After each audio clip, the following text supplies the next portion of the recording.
All right, I think we are live. Let's see if we got some attendees rolling in here. We do. So I'm going to give it just a couple minutes here while we get people moving, and then we will kick it off. Really excited to have everybody today. All right, before we get into deep intros here, Bailey, where are you calling in from today? Are you in Toronto? I'm in Toronto in our fishbowl office that some people think we're in a jail, a holding jail cell, but it is an office. Awesome. That's awesome. Good to see you, bud. And then Emily, where are you at today? I am working from home in Jersey City. In Jersey City. Awesome. Yeah. And then I'm at home. I'm in the home office in Denver, Colorado today, which is nice. I have not been home much the last month, so it's been really nice to be able to hang out at home. All right, I think we've got a pretty decent, set of attendees here, so I'm going to jump in. All right, I'll kick it over to Emily first to continue on an intro. Emily, Sure. for everybody joining in today, just let us know, who you are, your title, your company, and a little bit about Nisolo, and then I'll hand it over to Bailey. Sure. So my name is Emily. I am SVP of Supply Chain and Operations at Nisolo. We are a digitally native brand that creates leather products that bridge the gap between high-end design and everyday wear. We are committed as a brand to style, longevity, as well as sustainability, and are primarily focused on footwear as well as some bags and accessories too. Awesome, thanks, Emily. Really great to have you here today. All right, Bailey, why don't you go next, bud? Sweet. Hey everyone, I'm Bailey, co-founder and CEO of Frate Returns, a Toronto-based company. Um, Returns exchanges software for leading Shopify brands, including Emily and her team at Nisolo. And if you haven't checked out Nisolo, definitely do it. They got some really nice leather goods. Um, like I said, returns and exchanges software, in terms of how we differentiate from the rest of the market, one, increasing cash retention. So trying to optimize exchanges as much as possible. Lots of companies in our space obviously have this focus, but we try to optimize as much as possible. And Emily, I know we'll chat a little bit about that today. Secondly, is actively reducing return rates. So we always like to say the best return is no return. So we've got some pretty cool AI tools that we leverage to help reduce returns. And then finally, optimizing returns routing. Another saying of ours is not every return is the same and they shouldn't end up in the same destination. Most brands we work with will typically just send it back to their warehouse and then deal with it from there. We've got some cool tools to actually help route those returns to potentially more cost-effective destinations. Awesome, thanks, Bailey. It's been great to partner with you and the team. And hey, everybody, I'll go last here. So I'm Kyle Bertine. I am the co-founder and CEO at Two Boxes. Two Boxes is a fully remote company. We got employees, kind of in every time zone in the United States. But what we focus on is really optimizing the returns process. We call it from receipt to restock in warehouses globally. So we operate at this point in about 5 countries, not about exactly 5 countries. We serve about 60 3PLs and about 500 merchants. And really what we help to do is we help 3PLs, is our kind of our main customer segment, process more returns more efficiently, more intelligently according to brand standards while capturing a bunch of valuable data in the process. And then we help merchants like, Emily and the team at Nisolo make sure that their SOPs are followed with high quality and that they get the visibility to the end, kind of returned inventory state that they need. And then last but certainly not least, we work with a growing list of partners like Bailey and the team at Frate to really help those companies leverage the technology that we have in the warehouse, but also the data that we have in the warehouse to empower their teams to build, better products and create a better experience for everybody involved. We like to say at Two Boxes that we're helping to make returns an asset instead of a liability for everybody that we serve, and we're really proud to be doing that. So we still have a bunch of people floating in here, which is great. So what I'm going to do is I'll turn it over into just a few sections of questions here. So we're going to go through about 3 sections of questions today. I've got a few teed up, but Emily, Bailey, obviously take us where you want us to go with these topics. And then for those who are on the call today, please make use of the chat feature to submit a question. We'll review those and make sure that we get to questions either kind of in the section or save time at the end. All right. So just kind of setting the stage, we're going into the end of the year. I think one of the big themes that we wanted to talk about and really hear a lot of Emily's perspective is, well, it's that time of year again. we're going into peak season for both outbound, and then obviously the returns, kind of Super Bowl kicks off in January, February. There's a lot of things going on with tariffs, a lot of things going on with de minimis, just kind of a crazy macroeconomic climate, generally speaking. Emily, as you're preparing for peak, especially this year, how is this year kind of comparing to previous peak seasons? And what are the things that you're thinking about this year that maybe you weren't thinking about for the last, couple of times around the block for you, which I know this is not your first peak season. Sure. Yeah. What a time to be in supply chain. There is so much going on. And as a team, we've really taken, I would say, the past few months to focus on sharpening up. We've been working on fine-tuning our reporting, our escalation procedures, and our day-to-day operations. My goal is always to ensure that when we're in peak, we run our business just as if we're not in peak, right? We've got the same calm, we've got the same stability, and really little can rock us. So compared to previous peak seasons, I would say we've been fortunate enough to not be impacted in a big way by the tariffs or de minimis. But regardless, I would say there is still always pressure on running the business in the most efficient way possible. So we are definitely focused on outbound shipping efficiencies, things like cartonization, because shipping costs can get crazy this time of year, and really taking a very deep look at our reverse logistics processes and visibility. We started that work, I think, in February this year. So it's been a marathon for us. And I feel like we're finally at a point now where we're ready for peak. We know what to expect when we've been able to work through a lot of challenges. Awesome. Love that. Bailey, you talk to a ton of merchants like Emily. How have those conversations shifted in the past year, I guess, especially as it relates to, kind of the return side of the out? Yeah, we have seen, a major shift from this year versus last. I remember, and maybe this because we were just smaller as a company, but it was crickets in terms of brands looking at return software September and October and even August of last year.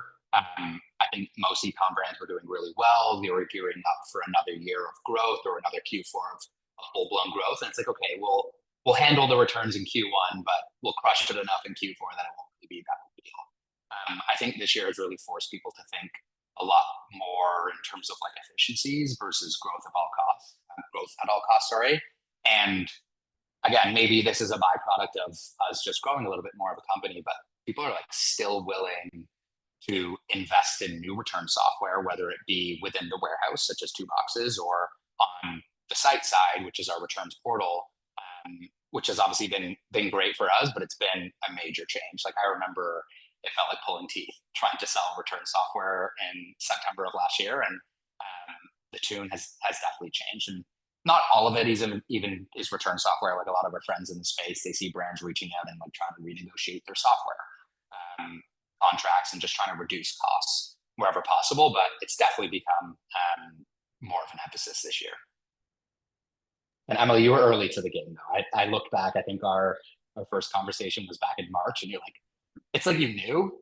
Funnily enough, I was looking back at the first call, you're like, oh, I want to reduce my return rate, my freight costs, and retain more cash because we're trying to become more efficient as a business. So I feel like you guys have been preparing all year for this. And like you said, you're in a decent spot. Yeah, it's the visibility for us. I think, Kyle, like you mentioned, you can kind of get through the peak season, right? Get all of your outbounds out, and then it really hits you in the new year, and I think the goal is always to, again, operate that time of year, Q1, as efficiently as possible with, the maximum amount of visibility and transparency for the business. Totally. I think this is something where we've seen a good amount of uptick as well. Just, for perspective, Q3 is usually one of the worst times of the year for us from a new sales perspective.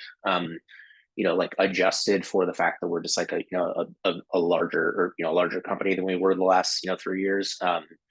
We had the best Q3 we've ever had in company history by like a large margin. And so I think anecdotally what we hear is a lot of brands like Nisolo coming to their operating partners, their technology partners, saying, hey, like we have to be able to treat our returns as inventory. I think that's sort of like the underlying theme. If I had to summarize everything, it's like historically, 5 years ago, a lot of brands could just say like, doesn't matter, like tell the customer to keep it or throw it in the corner and let it sit for 6 weeks on end, and whatever comes out of that pile is gravy.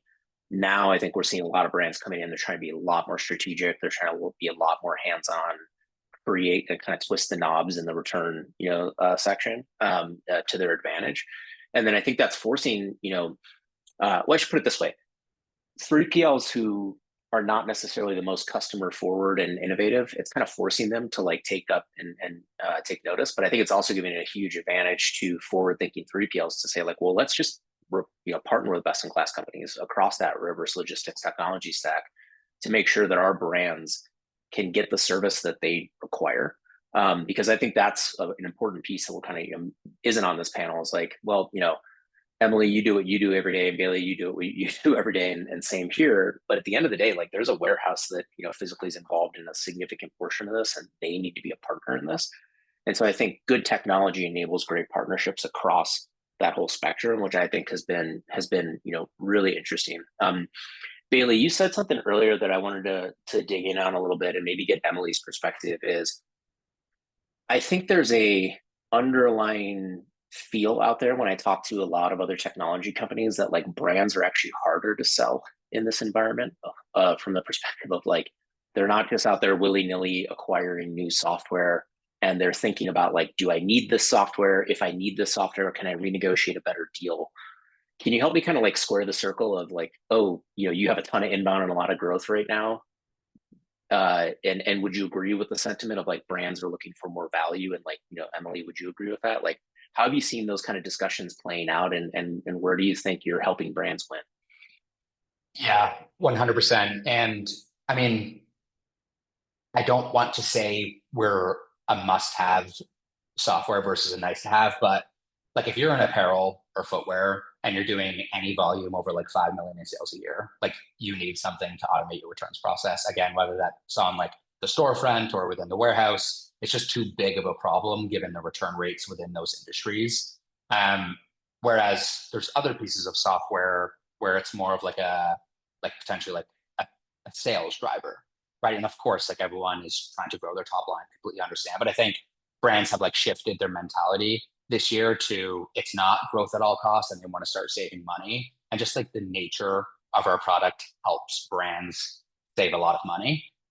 So we've seen a ton of success over these last couple of months where like I have some friends in other adjacent markets where it's been a little bit tougher for them to sell. And again, like it's just all these external factors are forcing brands to rethink the software they buy and their operations. But at the end of the day, like I think of like the punches brands have been thrown this year, with like tariffs, and there was the whole stuff like not related to us, but SMS in Texas, and it felt like one thing after the other brands have had to deal with. And I just think what's going to happen is going to build really resilient brands, and we almost need like a little bit of a reset, and tariffs has forced this to happen. I don't know about you, Emily. I think from a technology perspective, one thing that's always top of mind for me operationally is the bandwidth that it's going to take to sustain and maintain and really utilize new technology. I know, Kyle, we've been in touch for a while, right? We were looking at 2boxes for us as a brand prior to a move into a 3PL a few years ago. And I do think that we ended up making the right decision, which was finding the right 3PL partner and then implementing 2boxes alongside that partner. We're very fortunate to have a 3PL partner that is very interested in returns, is really leaning into returns, and is very much aligned with us in optimizing our end-to-end returns. So I think there are certain high-touch softwares like Frate that we need as a brand because we are in it all day, every day.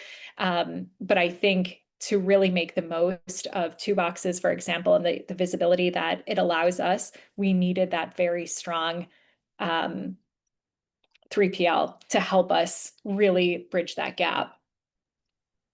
Awesome. And this is a great tee up to the next section that we're going to cover, which is a little bit more operationally minded. But Bailey, anything else you want to add to that before we move on?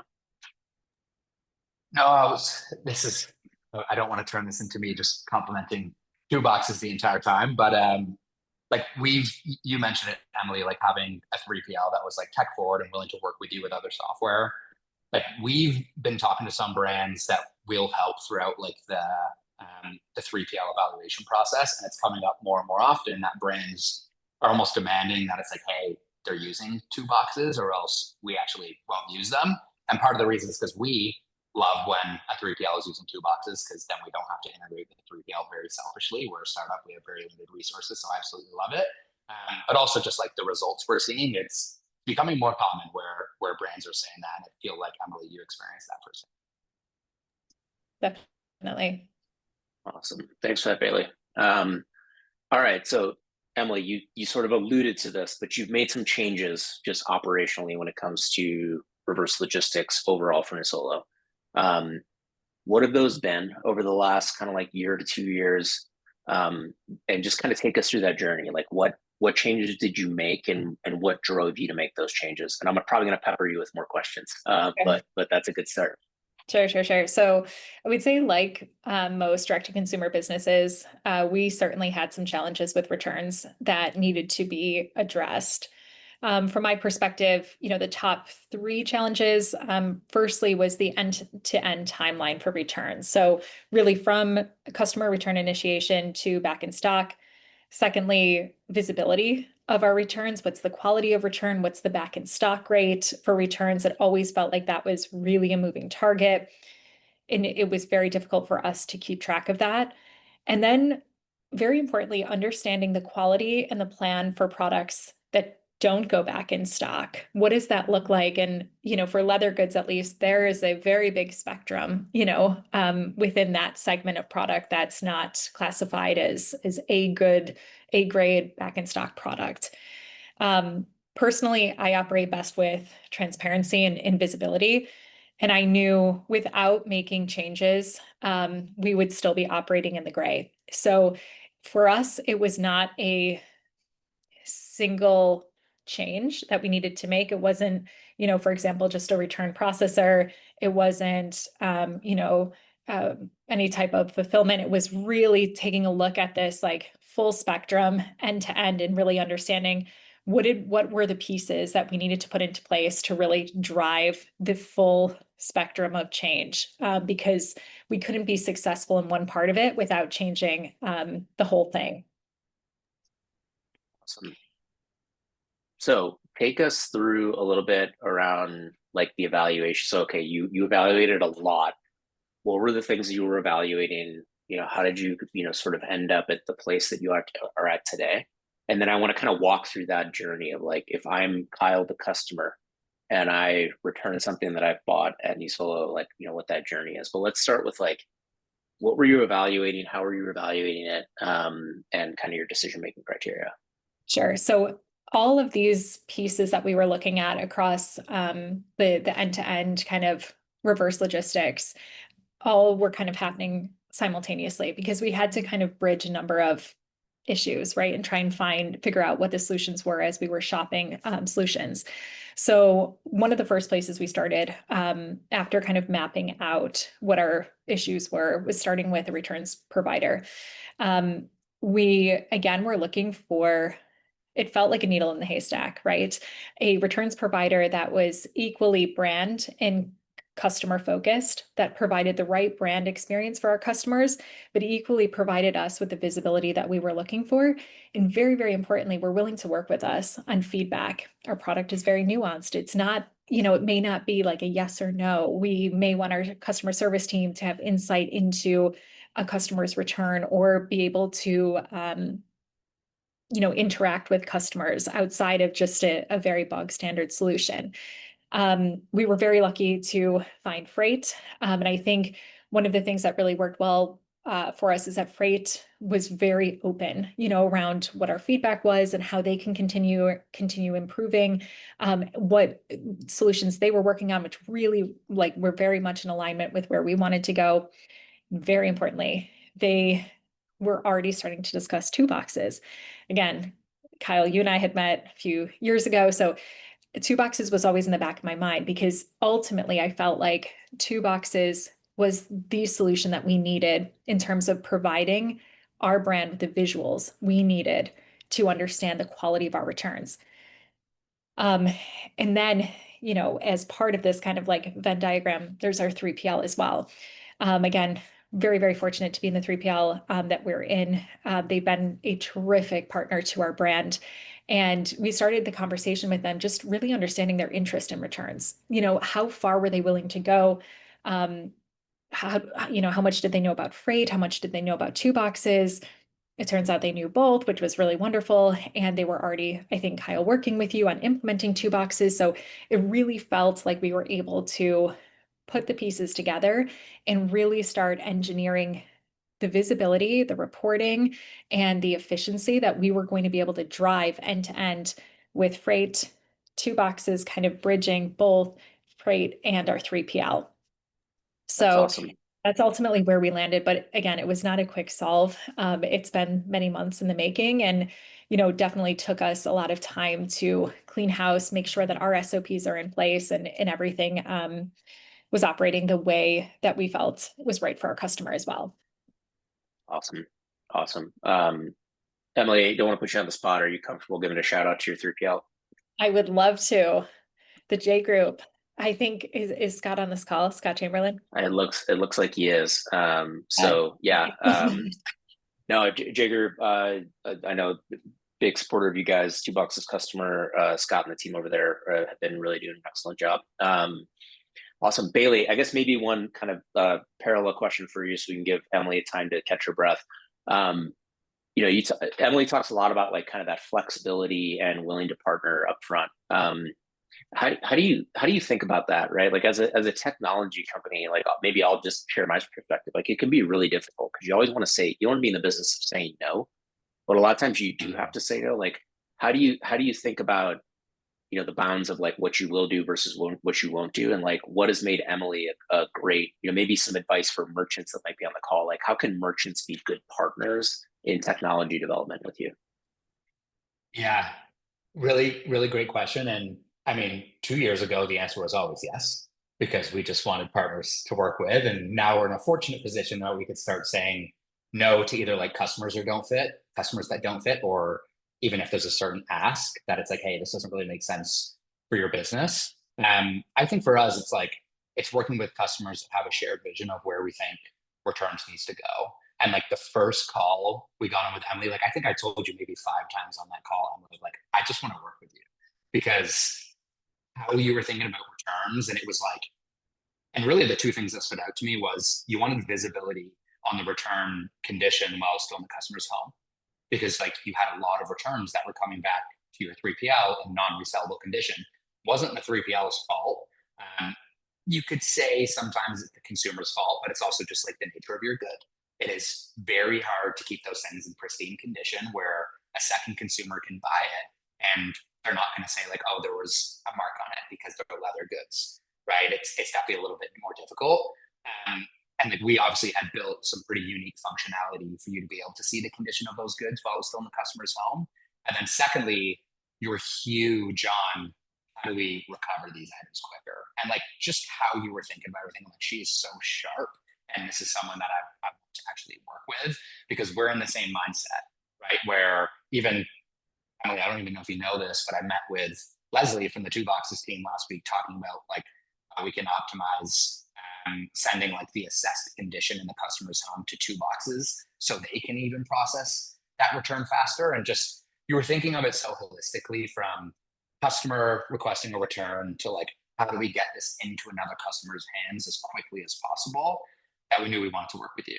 Where like you do have other brands that will have asks that feel so unique and not necessarily aligned with what we're trying to do. Like if we got on a call with a brand and they're saying, what's your plan to build a tracking solution? Probably not really a great fit for us because we're trying to optimize returns, but there's obviously a lot of post-purchase noise in our industry right now. So in terms of being a good partner, I think if our vision is aligned and where returns need to go, then there's a good chance we're going to want to work really, really closely together. That's awesome. Thanks, Bailey.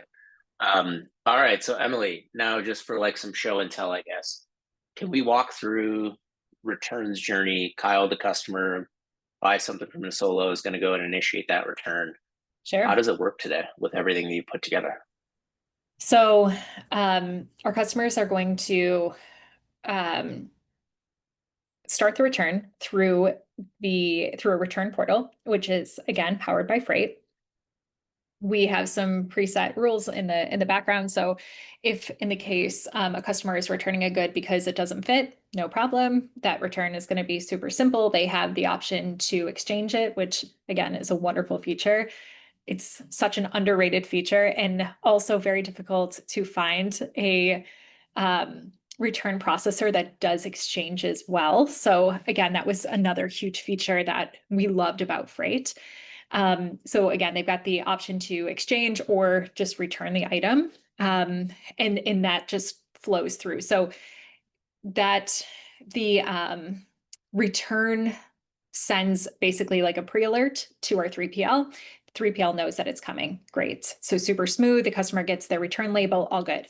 Now, if the customer indicates that there's a quality issue, maybe there's a scratch or there's something wrong with the product, we ask the customer for images and our CX team reviews that. In some cases, it may not make sense to send that product back. We may ask them to send it somewhere else. There's, again, a number of different work streams here. And again, once a decision is made on that, which happens same day, the customer will receive instructions from our team. And again, our 3PL is getting that, that pre-alert. Now, what we love is that we've got full visibility on the back end of Frate from a brand perspective to understand what is coming back into our 3PL. Our 3PL receives the returns and they then are using 2 boxes to process those returns. So we can connect the two things. We understand like that end-to-end timeline that we were trying to solve for. And very importantly, we've got a great portal through 2 boxes that we can see images of the product. We can understand the grading that has been pre-set up with our 3PL, giving them kind of a hit list of things to look out for that kind of categorizes product into A grades or seconds or other. And then of course, there's also options for other kind of value-added services such as reboxing or buffing or anything like that. So on the customer side, it should be very smooth, very fast. It was made to be efficient and, headache-free. And on the back end, it allows us as a brand to have visibility really right from the initiation of the return through the shipping to our 3PL processing, and then to really follow it, hopefully, and in most cases, for that product to go back in stock. That's a really awesome overview. Bailey, anything you want to add to the overview that Emily gave there? No, I actually just have a follow-up question for you, Emily. What are you currently doing with the non-grade A items that do arrive back to the warehouse? Such a great question. This is really the work that I'm deep in now. We are standing up a really interesting rework program, and also looking at, again, what that spectrum is for product that is not going to be able to go back into stock, but is not damaged, so is considered in footwear a second. More to come there, but it's a really interesting question, and it's a really interesting piece of work because the product still exists in some form. So we're just really on a discovery right now of what is right for our brand to do with that product. Yeah. And I mean, I mentioned this before, but again, I felt like you were kind of ahead of the curve when it comes to evaluating like all these different processes, but we're seeing it now where more brands are starting to ask like, you offer solutions that can help us resell these non-perfect condition goods. And I do, again, think a lot of that is driven by tariffs. People are holding their inventory a little bit tighter, don't want things to return. If it does return, how do we actually resell this item? Because you're paying that much more for that inventory. So we're seeing that a lot. So I was just curious, Kyle, I don't know if you see the same, because I know you have some functionality in the platform to help with that. Yeah, no, 100%. So like, from a functionality perspective, what 2 boxes does not do, and I don't know that we ever will do, is like we don't create a resale or re-commerce or liquidation marketplace. The way that we approach it is partnerships. So we view that the way that Emily might ultimately decide to go is she might decide on provider A for brand owned re-commerce because she likes XYZ functionality. And we say, great, like let's make sure that the inspection and disposition process in the J Group facility is in line with that of these are the items that will be marked for brand owned resale, and we'll automate that disposition decision and we'll send the right information to that provider that they select to make that operation as smooth and seamless as possible. Now, that being said, we have seen, I would say, a lot of interest in the last, like just to put it in perspective, like 3 of the largest brands that we work with at Two Boxes now have some form of brand owned resale or like re-commerce or liquidation solution, or even multiple solutions. And I think we're going to continue to see an uptick in that because, again, I mean, if you are a brand and you have a product that retails at just to use big round numbers here, like $200, well, the cost of goods on that is probably something like 20% of that. Now you're paying additional tariffs to bring it into the United States. You're paying inbound and outbound logistics and then returns fees. Like, if you got $40, $50 into COGS on a product and you can recover those and make it cost neutral, or pretty damn close to it, I think from a cash flow perspective, it makes a ton of sense. And I think, I guess, Emily, I'd be curious your perspective, but a lot of brands that we work with, I think historically have shied away from these types of things because they couldn't control how their brand was, kind of merchandised and where it was merchandised. But if you have more control over it, I think there's a lot of brands viewing this as, well, it's a win from the perspective of keeping stuff out of a landfill. It's a win from COGS recovery, and it's a win from kind of elevating our brand and giving people a new price point. But it doesn't mean that it's for everybody. But I'd be curious, Emily, like how you think about what I said there. We've shopped re-commerce. I've looked at it a number of times. I think that, as you mentioned, it's right for some brands.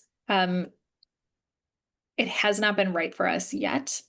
I think one of the challenges that we have is just the variation in products that are not A-grade products and what that looks like, in terms of the back-end resources to make sure that the customer is very aware of what they're purchasing. I think it's amazing in terms of, again, keeping product in circulation. But we're not at a point yet where it's been the right match for us. Totally. Bailey, anything you want to add there before we move on? Yeah, just quick thought, and even just to echo this, because Emily, we chatted about this when we were throughout the evaluation process, but like re-commerce is something that we're trying to get a little bit deeper into at Frate, because we do believe returns and re-commerce fit quite well together. And we do see like the on-brand side experience something we tap into. Kyle, kind of like what you said, you guys are amazing at you're at the in-warehouse piece, and you probably won't get into like the branded resale. We're very much so like, okay, how can we improve the site experience? So it's something that does make sense for us, but we hear the same feedback, right? Like maybe it's not for every single brand. And so usually we'll challenge a brand. It's like, okay, peer-to-peer, I understand there's way more risk. Peer-to-peer is very easy to stand up because there's no like physical logistics that actually need to happen there. But when you want to run a resale program and own more of that experience, it typically needs to be done through your 3PL. And like, I'm actually curious for some of the 3PLs that are here. We found that the process of essentially like creating a new SKU and having it relisted isn't something that's supported by every 3PL, nor in like their typical SOPs. So it's actually a lot harder than people think to stand up these resale programs where the inventory is managed by the 3PL. So the more 3PLs that can crack this concept of an item comes back and it's not grade A, and tapping into some of these other third-party softwares to be able to, one, get it resold, that's not really their job, but to like actually fulfill it properly will be a big competitive advantage for 3PLs, in my opinion. Oh, I agree. We actually, one of the things that we released last year is basically a reskew feature so that we can create secondary and tertiary SKUs from a parent SKU in two boxes. Now to your point though, Bailey, like I have this conversation with lots of people all the time. Like, okay, well, just because you can create child SKUs for resale items of a different quality grades or whatever it might be, it doesn't mean that you solve the problem, because you still have this physical component of like, well, is Emily's 3PL going to set up additional bin locations for 2 or 3 different variants of the same SKU based on quality?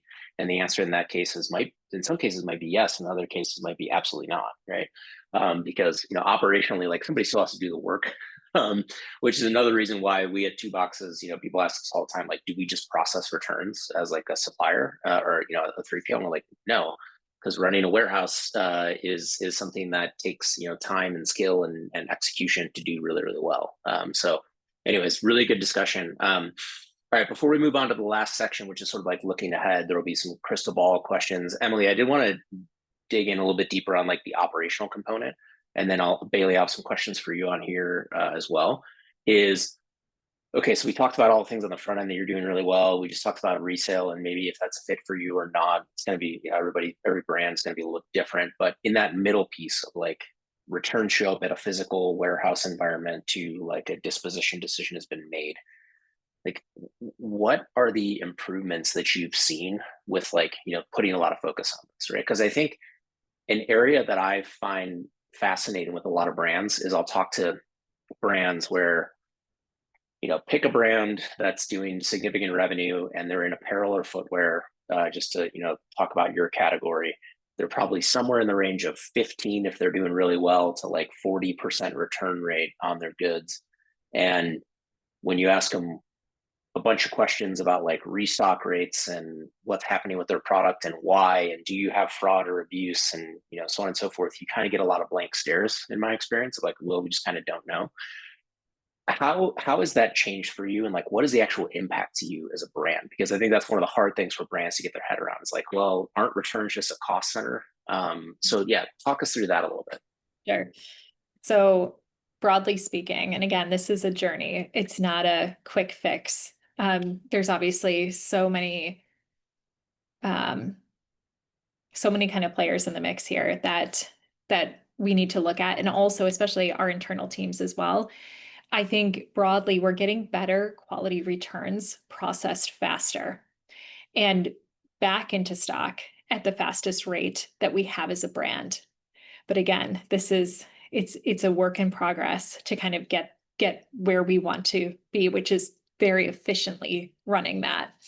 I think generally one of the huge advantages is we're able to take the feedback and via the product images that we can see in Two Boxes, and we can discuss any trends that we're seeing with our supply chain at source immediately. And that is so unique, because in the past we were waiting, on collation of our returns, palletization, being sent to our 3PL processing, and they were talking us through it, but there's nothing quite like seeing it and being able to provide our tanneries or our factories with visuals, as to how our product is coming back, and is this a finishing issue, and any of these other issues that we've seen. So I definitely think that we're able to get ahead of issues much faster, which is amazing, because we have production running almost every week throughout the year. I think also we're able to really hone in with our CX team and make sure that we are working with our customers in the right way, right? That we're providing the best possible customer experience, that our CX team is also aware of any of the trends that we're seeing of our returns, especially around product quality. It's in no one's interest, for poor returns to come back to our 3PL. So I think also really exploring that has been very interesting. And I do believe, because of the safeguards that we've got in place, really end to end, we have been able to reduce the amount of fraud. I think one of the things that I was so out of my mind when I first spoke, Bailey, with you at Frate, we were getting just crazy returns back. I mean, at one point we got a box of rocks. I mean, it was just like, it was personally insulting, in terms of what our customers were actually sending as one-offs. And it was really driving me crazy because without visibility, we really couldn't get ahead of it. So I think because of that, we just have much more control. We've got much more visibility and we can drive change faster as a brand, which is amazing. That's awesome. Maybe one other question I'll add here before Bailey, I'd like to pick on you a little bit here, but from your perspective, Emily, like how has the relationship with your 3PL changed with the implementation of like additional technology in the returns space, both, Frate and two boxes, obviously. I think it has brought us a lot closer, like brought the partnership a lot closer. We talk about returns the same amount that we talk about outbound shipping. It's just a part of every single conversation. And I think because of that, we're able to, again, really drive the efficiency from outbound, all the way through reverse logistics. It is not an afterthought. It is very much a front running topic that we keep very relevant. It certainly feels like our 3PL is very much in it with us. When they start seeing trends tick up, if they start seeing, quality swings one way or the other, more A goods, more B goods, they also want to better understand that. So it certainly feels like we're much more in sync and they're, an extension of our team in a very authentic way. Thanks, Emily. All right, Bailey, before we move on to the next section, being able to have, some of the capabilities in the facility now that Emily's put in place with Nisolo, like how is that benefiting you guys? Are you talking about like some of this, what they put in the warehouse? Yeah, exactly. So with, their updated process, with J Group and two boxes, like how has that had any impact on you at Frate? Yes, definitely. I mean, well, one, we just hear better feedback from customers because customers are getting their refunds a lot quicker as well. Like somehow people still find the freight.com, book a demo, and we'll get messages from people saying, "Where's my refund?"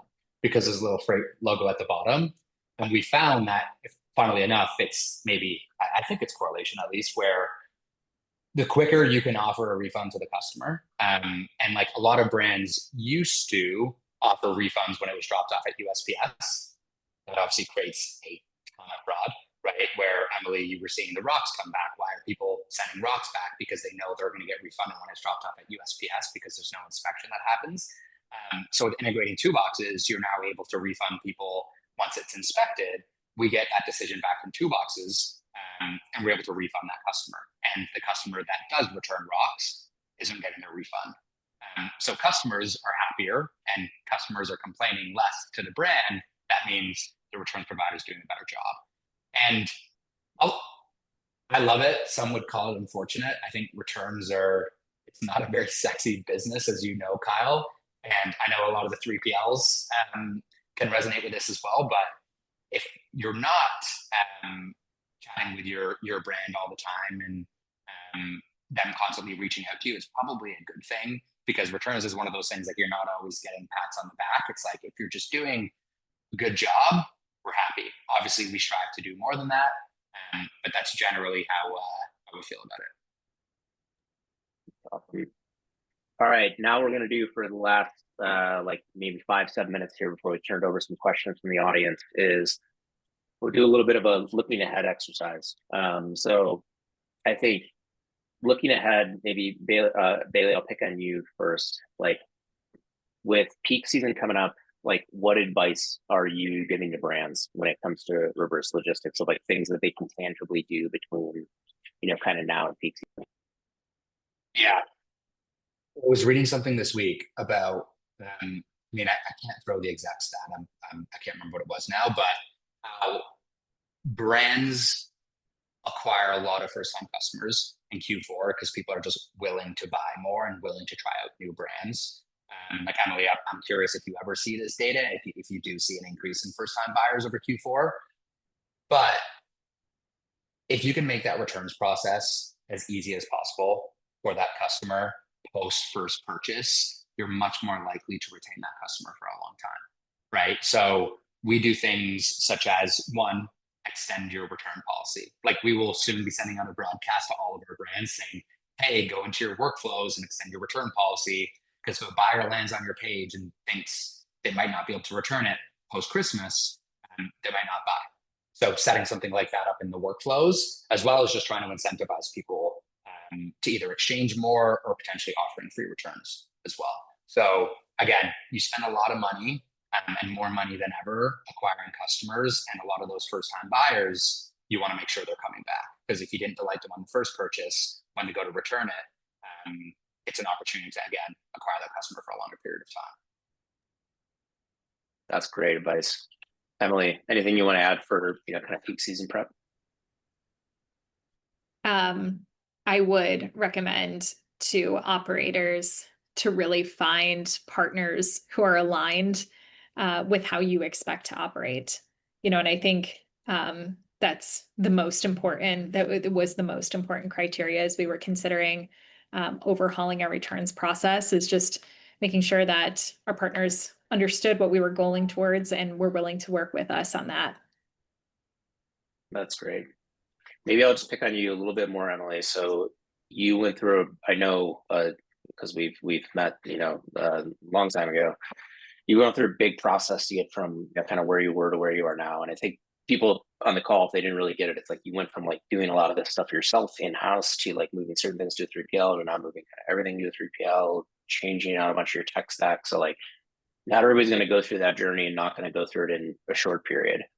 But are there things, if you think back the last year or so, like just easy wins that you would relay to a brand operator of, do these things if you're thinking about leveling up your return operations? I think being able to piece it out into what makes sense for your business. I think for us, that meant carving out the end-to-end return process, including in solving for a lot of the pain points there. So again, like the visibility, back in stock rates, and really understanding the data behind our returns processing that has led us, after kind of getting through that bulk of work, into rework, into kind of processing of our seconds and, further options for our product that's not going back into stock. So it's, the project has continued for us in a different way. But I would say as much as you can kind of parse out and really kind of pinpoint where your pain points are and just solve for those one at a time, it may make the overarching changes that may need to happen operationally easier to work through. That's really helpful.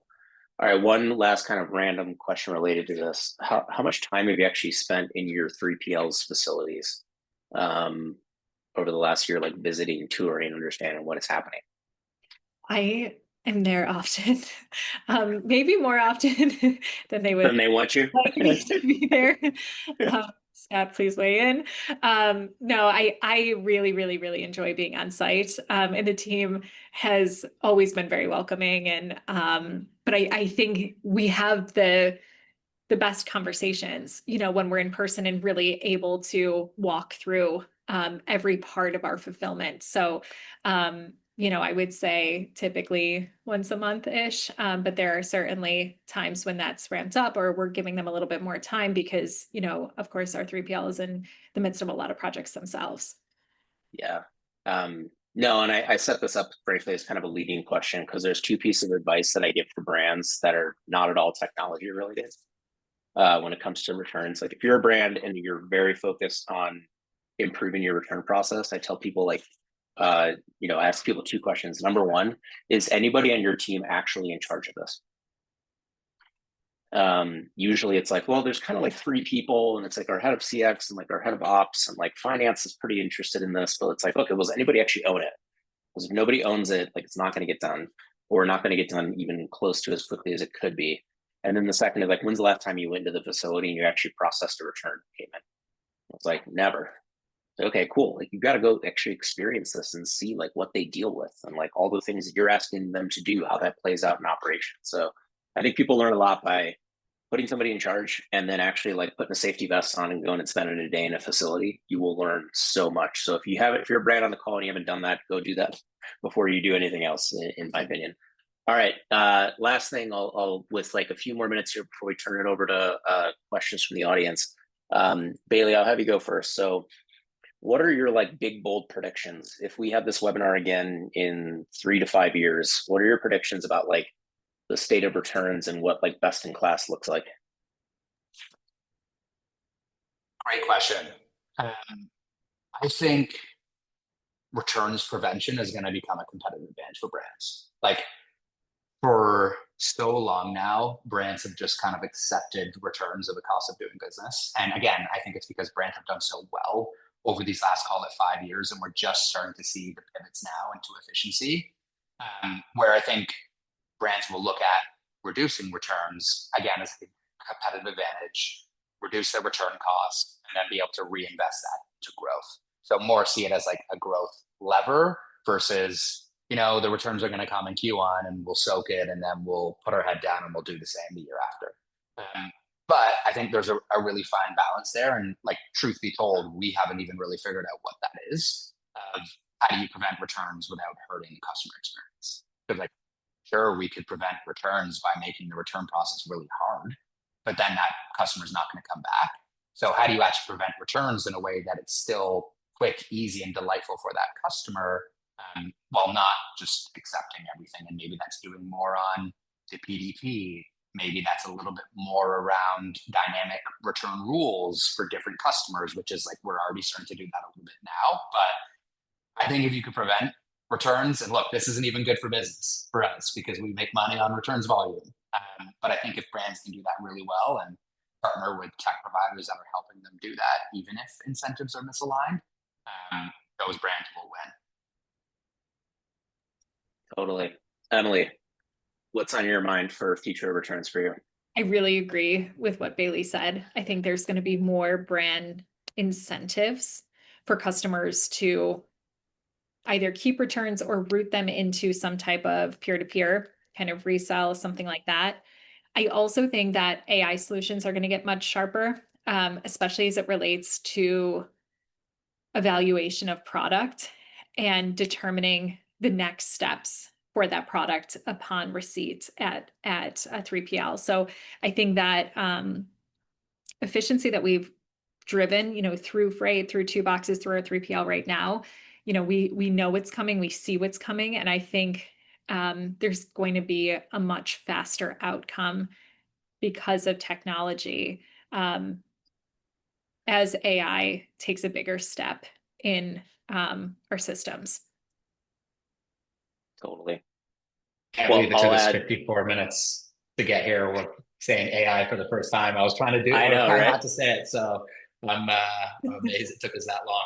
But you're 100% right, Emily. And I think like a common theme that you've said in almost every single answer is looking for the right partners. And maybe that's because you're on a call with 2 of your partners right now. But I really do think, like even as tech providers, Kyle, like I'm sure you can resonate with this. We always like to think what's going to sell and get customers on board is building that like next big sexy feature, but it's really not. Right? Like if you just get on a call with a brand or a 3PL and it's like, hey, how can we actually help you and how can we work together in terms of getting to that ideal solution? I think brands appreciate that a lot more than shoving these AI voice bots down your throat, where it's like, again, just find good partners, which it seems like you've done as well with your 3PL. And I remember Scott had emailed me, I think, day after you would sign with us saying, hey, let's get him a call and figure out how we can make this better together. And like 2boxes, obviously you guys are part of that equation as well, but finding the right partners, I think is going to go a very long way, especially as things are changing so quickly. Yeah. 100% agree. I guess my last plug for something in the future is kind of riffing on a couple things you 2 said, which is I'm a big believer in dynamic and intelligent return policies in the future. I think they're already starting to come out. I think they're going to get better and better.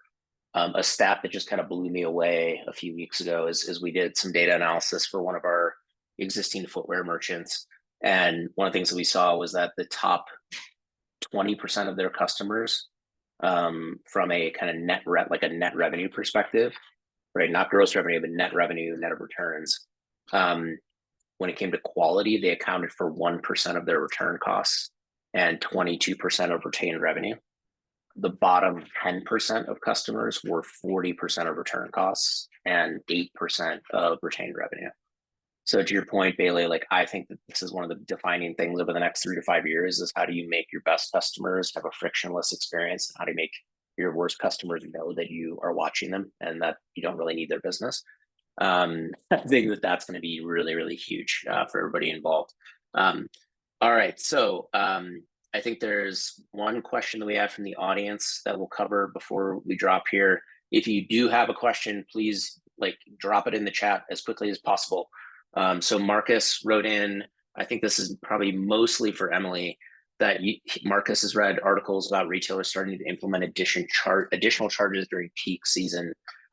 Usually peak season is a test run for future adoption. Is this something that you're exploring at Nisolo? Are you hearing this from any of your brand friends? Any comments on that? Not something that we explore at Nisolo. We are very much pencils down during holiday, and we don't usually take this time to test and learn on anything because there's enough variables usually as it is. I have heard it. I know some brands take this approach. We do not. Got it. Bailey, anything you're seeing with your customers testing anything around like new fees related to tariffs or anything like that? We have seen it. Like definitely more brands this year than last are starting to implement some sort of fees. We do kind of see more brands go a little bit more on the lenient side during peak. Again, like they kind of see it as an opportunity to acquire more customers, and if they make it a very easy return process, that customer is likely going to stay. And yes, that's going to mean your return rate is probably going to be slightly higher, but they see it more as a customer acquisition cost. So I've yet to have a brand reach out to say, okay, can you help us implement this fee? I mean, they can do it on their own, but we're not seeing changes. Makes a lot of sense. Yeah, I'm trying to find one other fun fact on this. So you're acquiring new buyers. Yeah, so actually the same footwear brand, there was some analysis they did with a third party where they found that customers who bracketed on the first purchase, so bought more than one style or more than one size, that the return rate was higher on bracketing as expected, right? Obviously, like almost at 2 times the return rate on bracketed purchases versus non. But that actually they saw a 2.5x increase in AOV and 1.7x increase in retained revenue, assuming that the customer returned, that the customer was a good customer from quality perspective. But then obviously if you saw bracketing continue over time, then that was actually an indicator of like lower net revenue retention. Okay? So I think to your point, it's like, how do you make that great experience to good customers up front and identify your risk and mitigate it is going to be, I think, the future that we're all working towards. All right, well, I don't think we had any last questions come in. So what I'll do here is I'll end with a thank you. Bailey, Emily, it's been great to partner with you both. Wishing you all the success, Q4 and beyond. If people want to get in touch with you, Bailey, how do they get in touch with you? Email bailey@frate.co. Awesome. Emily, I'm guessing you probably don't want to share your email address for a bunch of tech providers and 3PLs to reach out to you, but anything you want to end with before we drop? Just a huge thanks to you guys. This has been such a fun conversation. Awesome. Well, thanks to you both. Have a great rest of the day. And thanks to everybody for joining. Really appreciate everybody's time. Cheers, everybody. Thank you. See ya.